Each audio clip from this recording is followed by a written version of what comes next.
So how's your week been? Full on. Haven't been able to rest. My family's in town. Yeah. Baby, parents even came. Yeah.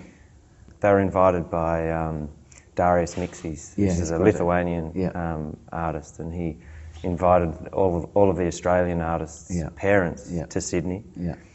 And there was a forum or presentation by the curator, and she informed the parents what their children's work's all about. So that was quite nice, and that tied into my project also. Yeah, right. And your parents supportive of the Stuart Ringholt project? Yeah, they're very supportive now. I mean, early on in my early 20s when I wanted to be an artist, they were opposed to that. So we used to yell and scream over that. Really? Wow. I mean, I'd been very sick, dabbled with drugs, was in a mental institution, just come out of that, wanting to be an artist, and they thought that It's the artistic choice. process or wanting to be an artist is just being evasive. Yeah. And you're right. that it'd sick. They thought that being an artist was what made me go a little crazy, I guess. But it was actually the opposite. That's kind of it seems what like brought the opposite. sanity It seems like, artists... sanity to my life. Was the only constant through the sickness is being artistic yeah. and being an artist. So So was art as therapy tool for you in the early years of making? yeah, I think so. I mean, yeah, it was therapeutic. I mean, I don't shy away from that. But it was other things also. Yeah. Because it's kind of cool that you operate in a different paradigm or world, you know what I mean? Like, I love there's some byline I read or something where, as we talked about before, you've shown in shopping centres and other places, and, you do work in a myriad of worlds, you know what I mean? And it's part spiritual, but it's part object. And sure, and it's formal, I think very formally, like many artists do about their work. But I do enjoy, what would be the term?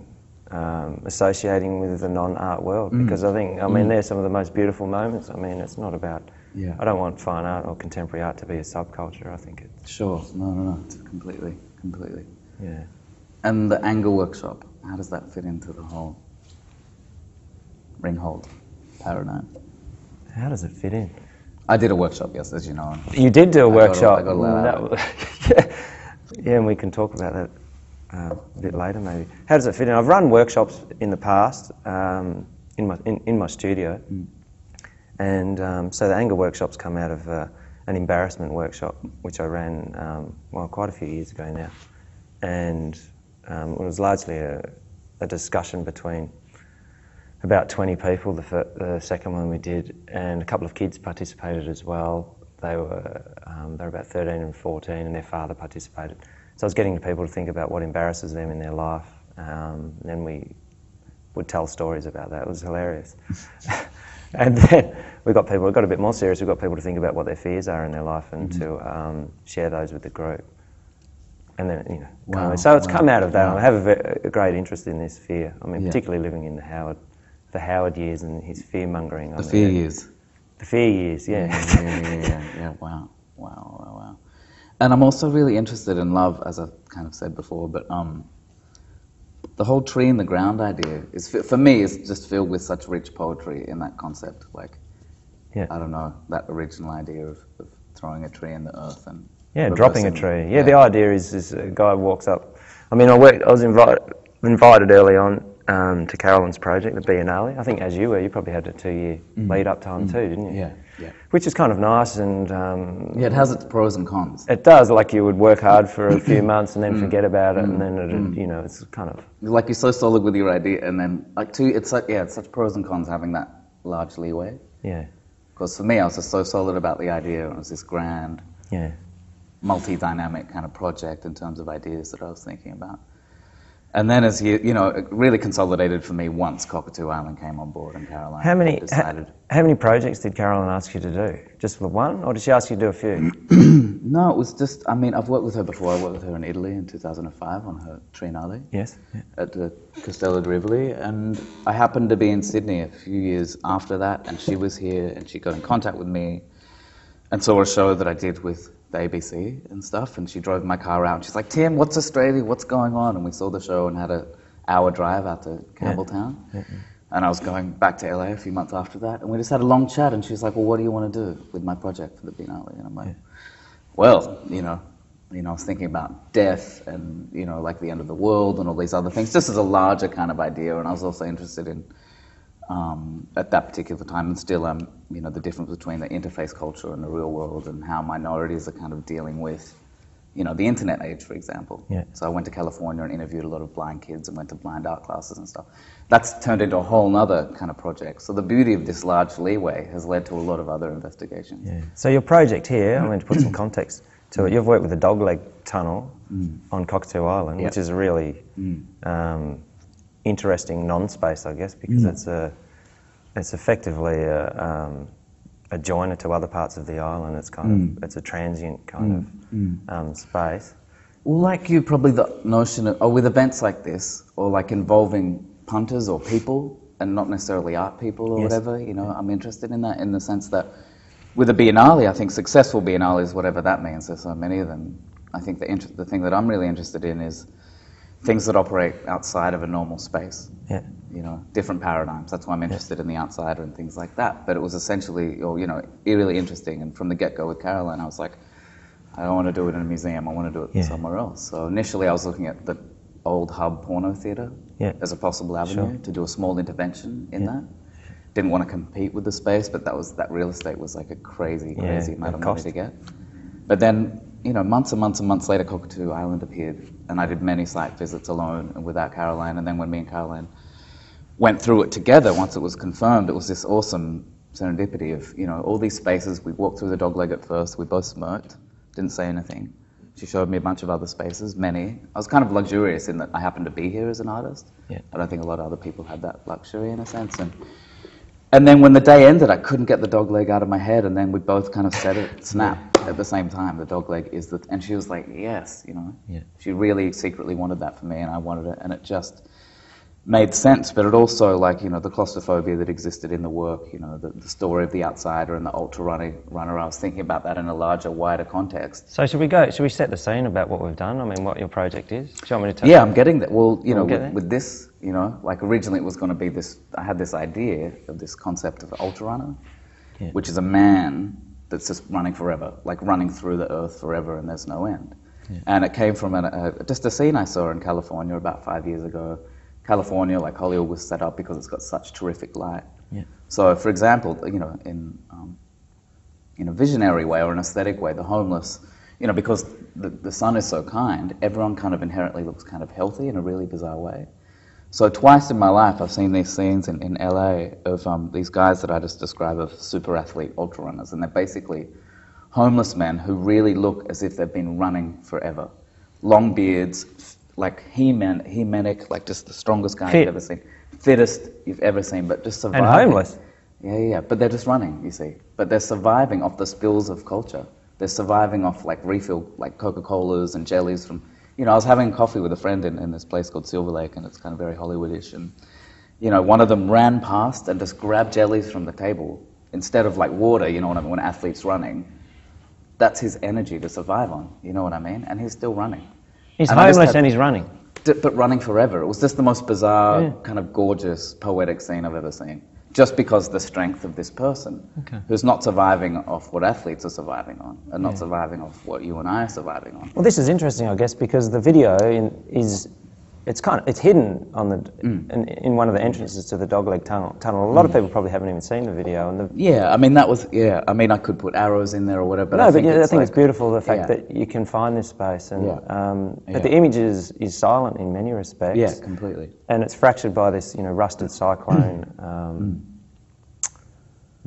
barricade, I guess. Yeah. Well, for me, once that space was chosen and realised there could be a video component, like in terms of the choreography of the larger show, it was interesting. And from the get-go, it was like a decision that I made that it was important just to do a small intervention with Cockatoo Island rather than competing with the large structures, because they're full of such great history anyway and everything. It was just nice to, say, utilise, like, make a concept album, which is what I did, and use sound as a revolutionary tool. Like, fuck with pop music and make a really fucking hum-ho album in that space, which is, I don't know, 120 speakers or whatever, and there's a whole system in place in there, to create a kind of psychedelic journey. But they're all kind of outsider songs that I've kind of either made up or, used, there's a really great musician called Jonathan Harper who's worked with Kenneth Anger before. Yeah. And he was kind of my point of departure for the sound, if you ever want to look up him, because he's really interesting. Yeah. But they're kind of outside of songs that reflect back on the mainstream, which is a really subtle gesture. Yeah. But again, it's a transient space, as you said. It's like an artery to that particular site.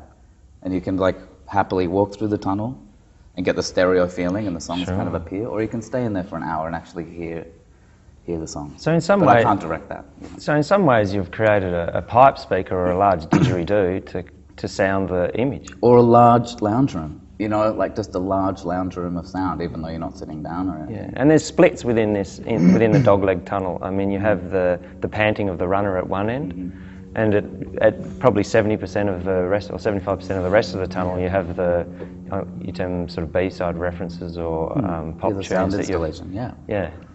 And it was nice to be able to be in silence and see this image, this fractured image, but to have this, juicy sound system, which is the tunnel. So yeah. But then that image might reflect on that and propel that further, or it doesn't have to. They can be, And the runner was seemed quite sad. He's like the wonderful thing on a real, just like it was like his tragedy had occurred, or something was about to occur. His eyes were very sad. Yeah, on a really personal but beautiful level with this project, for me, coming back to Sydney again and just working solidly on this project has been awesome in that, like, I've just reconnected with two great people that I've worked with before. One, a producer that I've worked with and played music with before. He's got a studio in the Southern Highlands, so I've just made the music with him. I haven't seen him in 5 or 6 years, so just reconnecting and just making that in such a brotherhood, organic kind of way. That's formed itself in a really sweet way. Simon, who's a guy that I've worked with a lot, and we've been friends for a long time. Is this the runner? Yeah, and I filmed him a lot before also. And he's a postman now. He's an artist, but he's a postman, so he's incredibly strong at the moment. Sure. My search for an ultra runner in Sydney, lasted quite a few months. So how long did you have him running for? To film this? I mean, it looks as though he's just run 20 Ks or 10 Ks. He's exhausted. Well, the reason he's such an organic, incredible, intense non-actor. Yeah. He's just the same the whole time. Sure. And that's part my direct, but he's just an extraordinary kind of, I'm interested in the hysteria of character. Yeah. And there's something about his face and film, he's always had this kind of power to him. Yeah. And it's never too much. So he is literally running maybe for 4 hours. There's like hundreds and hundreds of, we've got a buggy and we're running through the tunnel. That's all technical stuff that isn't really that important. But essentially he's running for hours and hours. Is this self-portraiture? You have the same bone structure as this guy. I mean, you see I'm my also face in some interested ways. in the flip of, like, when I am using non-actors or people, it's kind of nice when there's a coincidental flip of them having a nuance that I have or something. And maybe because I've known Simon for so long, that's there. Yeah. And people, when you're an artist and using a character, people always want to put that character on you as the artist. Sure, yeah. And because are you comfortable with that, or doesn't? It's no big deal. I'm fine. I mean, it's like my name as well, like TV More Timothy, which I've always had. Yeah. It also has the ability to separate me from the work, which I kind of like. But it's funny because I do perform in a lot of my work also. Yeah, okay. So people just assume it's going to be me the next time. And you really get to know who is really looking, or, like with the film aspect, I know that it's like hundreds and hundreds and hundreds of takes with different lenses and different depth of fields and different... But you can get a sense of it after 5 minutes. You could, you could watch the whole hour or 2 hours. Yeah. It's like a 12-hour, thing. It just keeps going forever. But I'm totally interested in the journey and the transient kind of nature of the space, and having that space kind of in terms of the choreography of the show, joining up to other spaces, then maybe re-entering it and getting a different sound. And some people miss the video and then find it later, and Yeah. And you thought carefully about the sound, even in the video space. There's even one speaker there which has the panting or the of the runner, but it's so faint and it's kind of yeah, well, that's the pulsing of the sandstone. Yeah. Like, just there was I was lucky in that once that space essentially consolidated a lot of ideas I already had, and that was kind of the luxury of it. And then also, like, the small nuances, like there's a thing I put in there called the ear store. I don't know if you noticed that. There's a space in there called the gear store. I've taped that off. It's ear store. There's all little other interventions that are neither really here nor there, but they exist in that tunnel. Yeah.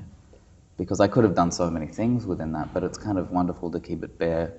Sure. And have sound as the revolutionary manipulator, rather than, like, fill it with trash or whatever else I could have done. And there's quite a few sound works in the show, I guess. Would you consider my work as sound work?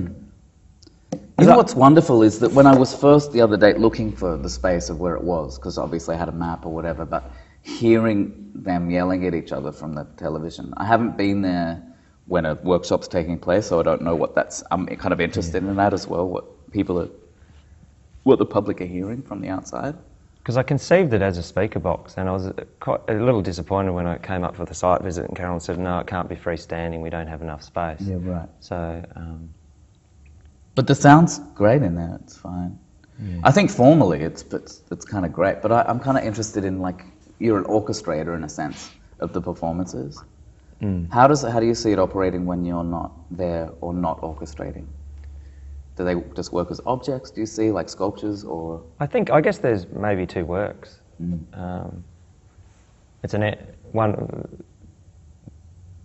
There's two works. I mean, I don't know how many people will end up doing the workshops altogether. I mean, I'm running about 40 or 50 of them.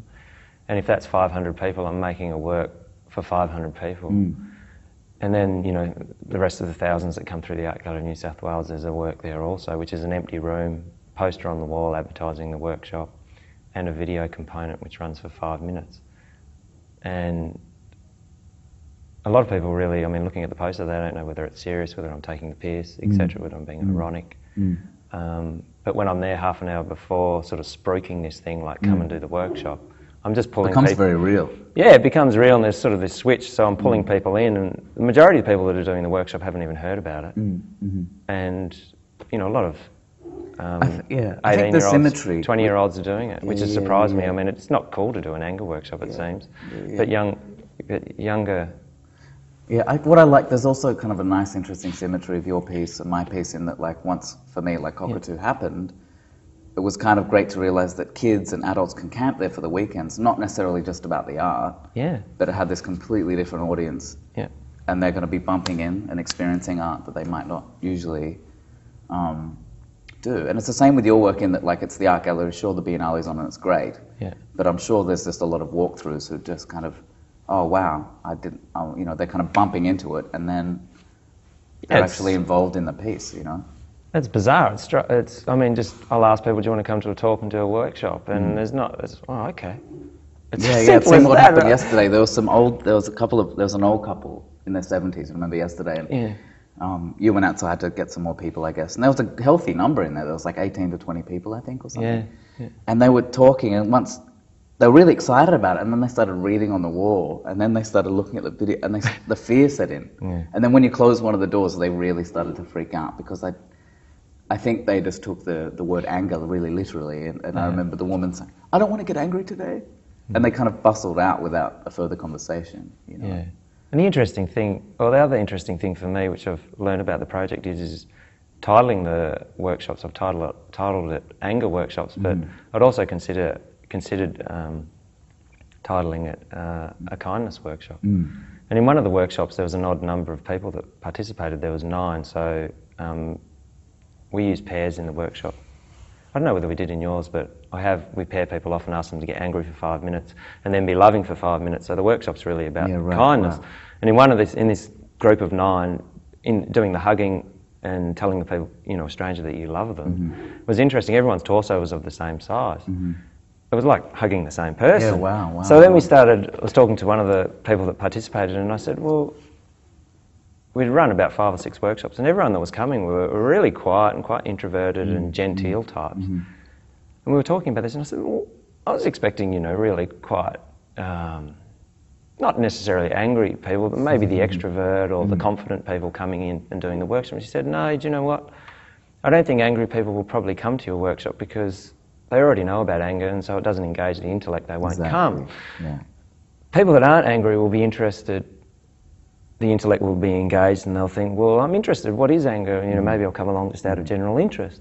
So they come along. So it's this kind of switch. So she said, you know, you should do a kindness workshop, and it'll be interesting to see what type of people actually come. I think it's great as an art project. You know, I just think, you know, there's like a spirituality in it that kind of works somehow in the work, but it's kind of absurd, but really real. And what I noticed yesterday is there's people there that really want help.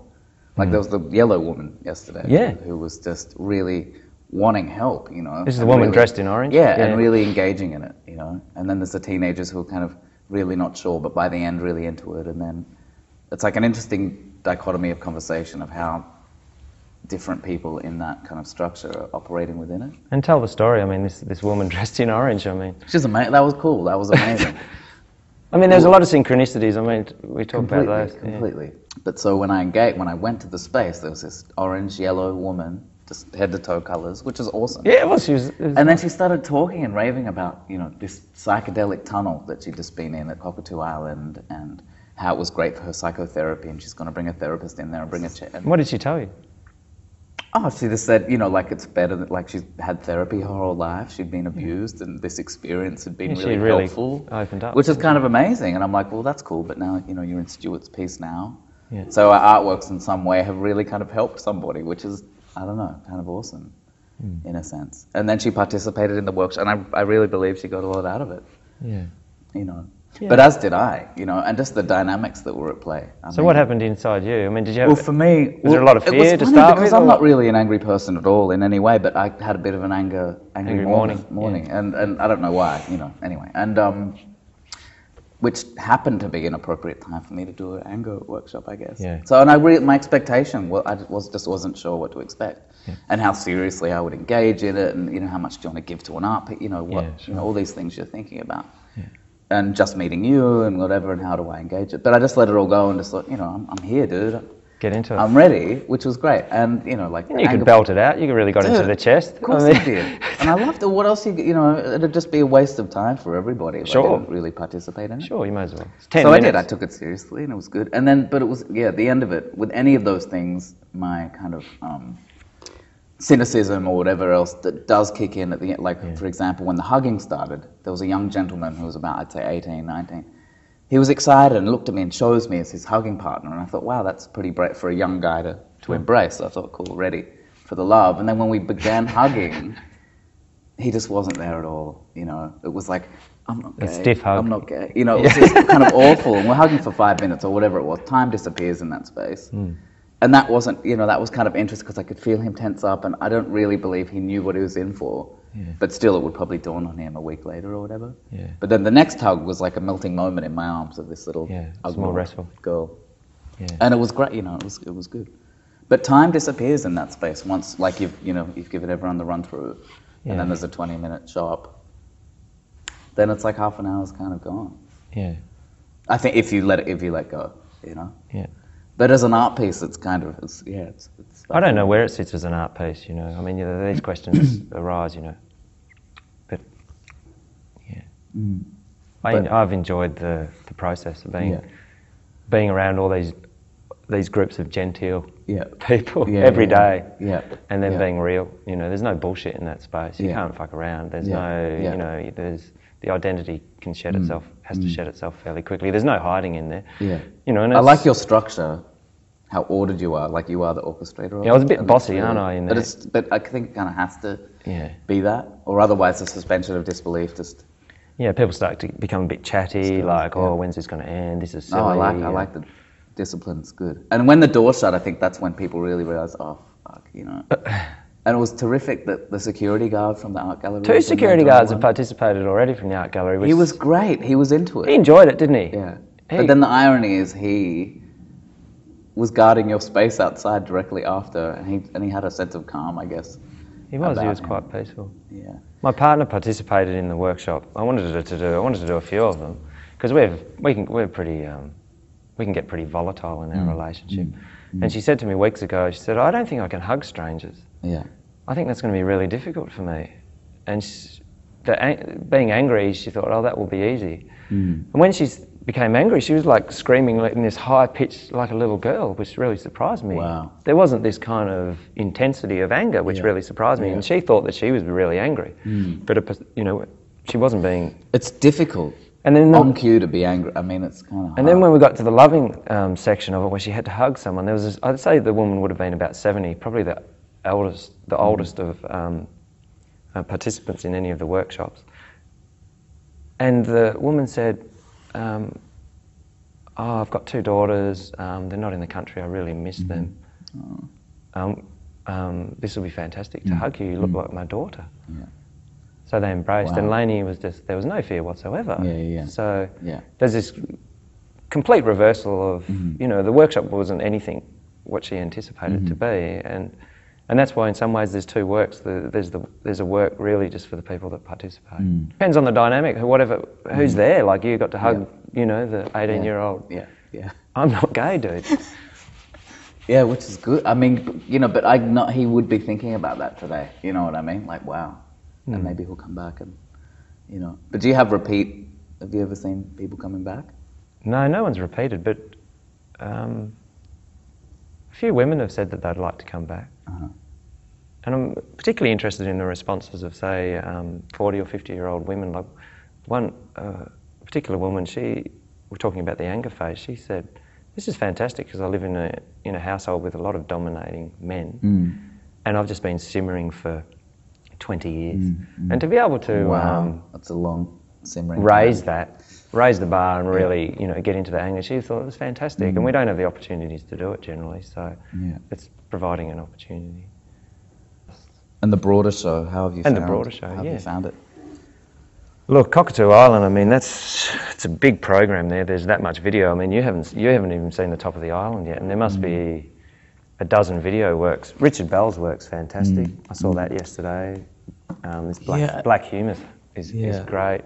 I'm just saying, it's exciting because I've been there so often just working or whatever, and now, you know, I'm slowly creeping up the top and coming back down and chosen certain things, and like Mike Parr is just an underrated genius.